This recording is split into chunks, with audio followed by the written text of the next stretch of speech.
आता कि ये जो नरक नरक की बातें करते हैं, नरक कौन जाता है? जब इंसान मर जाता है। इनके अकॉर्डिंग हमारे में तो नरक स्वर्ग कुछ होता ही नहीं, है ना। हमारे में तो हम जो बौद्धिस्ट का जो धर्म है उसमें तो कोई नरक स्वर्ग नहीं है। लेकिन मैं ये कहना चाहती हूँ कि जो नरक नरक की बातें करते हैं, ये क्या देख कर आए हैं कि नरक क्या है, स्वर्ग क्या है? ये क्या देख कर आए हैं? और अगर वो ऐसा कहते हैं तो वो खुद ही नरक में जाएंगे, क्योंकि उनसे ज्यादा बड़ा नरक इस पृथ्वी पर कोई नहीं। राजस्थान, मुजफ्फरनगर, नागपुर, मुंबई और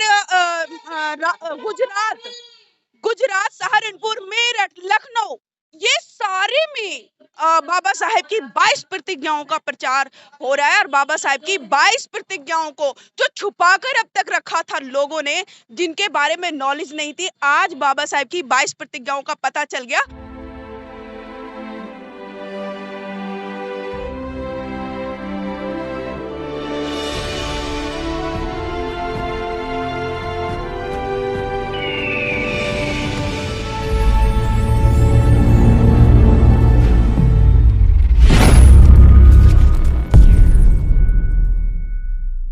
छोड़ दीजिए, क्योंकि अगर वो सच में दलितों के हितैषी होते या SC ST OBC के हितैषी होते, तो जब इन पे अत्याचार होते हैं, जब इनका शोषण होता है, तो ये ना लिखा जाता कि दलितों के साथ ये हो गया, दलितों के साथ।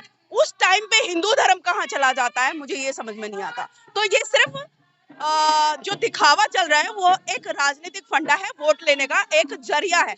वोट का अधिकार बाबा साहेब ने गोलमेज सम्मेलन से बड़ी मुश्किलों से हमको दिलाया, और जब वोट का अधिकार हमको दिला दिया तो उन्होंने डबल वोट का अधिकार दिलाया।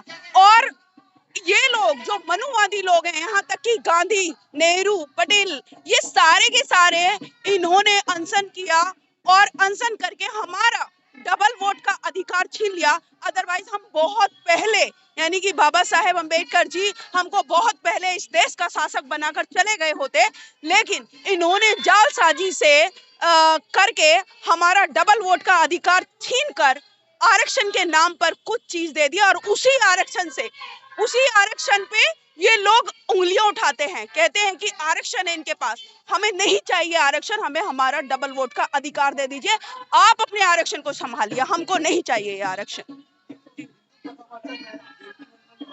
जी, वो राजन पाल को भी बोल रहा है कि तुम नरक जाओगे, और जितने भी लोग 22 प्रतिज्ञा लेंगे सब नरक जाएंगे बोल रहे हैं। मुझे ये समझ में नहीं आता कि ये जो नरक नरक की बातें करते हैं, नरक कौन जाता है? जब इंसान मर जाता है। इनके अकॉर्डिंग हमारे में तो नरक स्वर्ग कुछ होता ही नहीं, है ना। हमारे में तो हम जो बौद्धिस्ट का जो धर्म है उसमें तो कोई नरक स्वर्ग नहीं है। लेकिन मैं ये कहना चाहती हूँ कि जो नरक नरक की बातें करते हैं, ये क्या देख कर आए हैं कि नरक क्या है, स्वर्ग क्या है?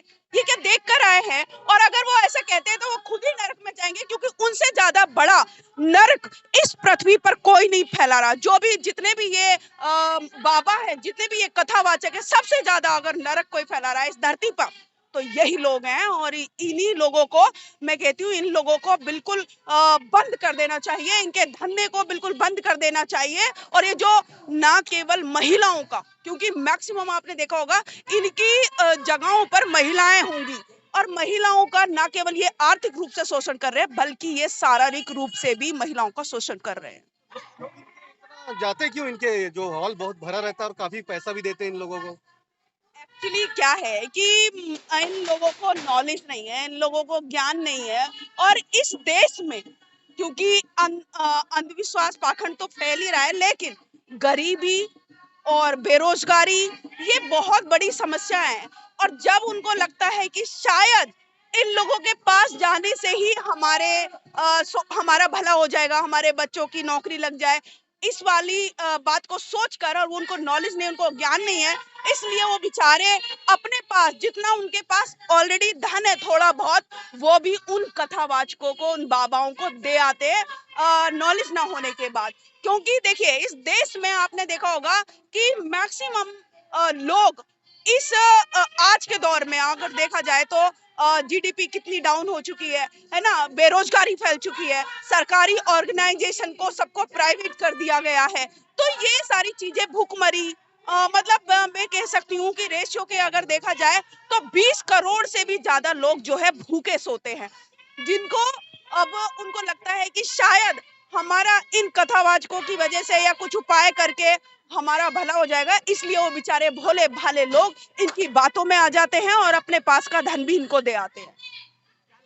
देश के अंदर जिस तेजी से जो है लोग धर्मांतरण की तरफ जा रहे हैं, क्या भारत गोद में बन पाएगा? बाबा साहब का सपना साकार हो पाएगा इस देश के अंदर? 100%, 100%। इस देश में बाबा साहेब की जो सपना है भारत को बौद्ध में बनाने का, वो शुरू हो चुका है। और आज आप देख रहे हो कि ना केवल राजस्थान में, बल्कि क्योंकि ये जो मीडिया है, जो मनुवादी मीडिया है, वो तो दिखा नहीं रही, आप लोग दिखा रहे हो, आप साधुवाद के पात्रों। और जितने भी आप लोग दिखा रहे हो, आप देखो कि ना केवल राजस्थान, मुजफ्फरनगर, नागपुर, मुंबई और गुजरात, सहारनपुर, मेरठ, लखनऊ, ये सारे में बाबा साहेब की 22 प्रतिज्ञाओं का प्रचार हो रहा है। और बाबा साहेब की 22 प्रतिज्ञाओं को जो छुपाकर अब तक रखा था लोगों ने, जिनके बारे में नॉलेज नहीं थी, आज बाबा साहेब की 22 प्रतिज्ञाओं का पता चल गया और धीरे धीरे लोग उस बात को अपना रहे हैं। क्योंकि बाबा साहेब कहते हैं कि मेरी जय जयकार करने से, मेरी मूर्ति लगाने से आपको कुछ नहीं मिलेगा, मेरे बताए हुए मार्ग पर आप चलोगे तब आपका भला होगा। तो बाबा साहेब ने हमको 15 अक्टूबर 1956 को जो 22 आदेश दिए, 22 प्रतिज्ञाएं दी, उन 22 प्रतिज्ञाओं का देश में के कोने कोने में, देश के कोने कोने में अपनाया जा रहा है। और ये बहुत अच्छी पहल है और ये जो 21वीं सदी है, ये 100% बौद्ध में होगी। अच्छा, जो राजस्थान में जो हुआ है, दुर्गा पूजा में दलितों को पीटा, उसके बाद उन्होंने धर्म अपनाया, बौद्ध धर्म। तो क्या पीटने के बाद ही आएंगे क्या बौद्ध धर्म अपनाने? एक्चुअली क्या है कि लोगों को, मैंने अभी बोला ना कि ज्ञान की बड़ी कमी है, लेकिन धीरे धीरे जो मनुवादी उन पे अत्याचार कर रहे हैं, ये भी एक अच्छा संकेत मैं इसको मानती हूँ कि करते रहो आप अत्याचार, लोग समझते रहेंगे, हमको कुछ करने की जरूरत नहीं है, आप ही प्रचार प्रसार कर रहे हो और आपकी वजह से ही ये देश जो है बौद्ध में बनेगा। और इसीलिए जैसा जैसा लोगों को नॉलेज हो रही है, जैसे जैसे उनको पता चल रहा है कि इस हिंदू धर्म में उनका कितना शोषण हो रहा है, उन पे कितना अत्याचार हो रहा है, वो इस धर्म को छोड़कर बौद्ध का धर्म अपनाएंगे ही अपनाएंगे।